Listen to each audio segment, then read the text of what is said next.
আবল তাবল ব্লগে আপনাকে জানাই স্বাগতম। তো শুরু করা যাক আজকের ব্লগ। ফাইনালি আমরা এসে পড়েছি, এখন মনে হয় আমরা নেমে যেতে হবে। হ্যাঁ, আবুল তাবুলে তো নামবে না, আমরা এখন উঠে যাব। উঠে যাবো। আচ্ছা সামনে যাই, এই যে হাজার মানুষের কলজা। হাই রে মানুষ রে, মানুষরা কি ভিড়তারি নাকি ভাই? ফাইনালি আমরা 2,000 টাকা খরচ করে নদীর পাড়ে আসছি। তো ভাইয়ের কাছ পকেট থেকে ওই রে দেখছেন 2,000 টাকা নোট ভাঙ্গায় দিতে হয়, অনেক কষ্ট হয়ে যায় বুঝছেন। দেন সাফাও করে মারাত্মক। আবুল তাবুল ব্লগে আপনাদের স্বাগতম। এখানে দেখা যাইতেছে খাসির মাংসের দোকান।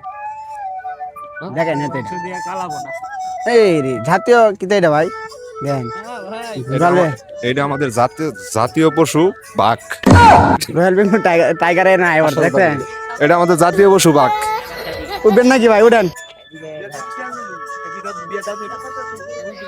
নিচে নামেন,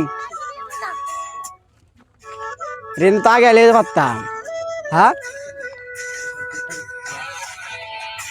আজকে আরো আবুল তাবুল ব্লগে আজকে আপনাদের আমি দেখাবো যে এই ব্লগে দেখেন আমরা এখন আছি মিরপুর চিড়িয়াখানায়। আর মিরপুর চিড়িয়াখানার ভিতরে দেখেন অবস্থা, দেখেন এদিকে একটু দেখাও অবস্থাটা, দেখেন চিড়িয়াখানার যে এই ভিউ। হাজার মানুষের ভিড়। হ্যাঁ,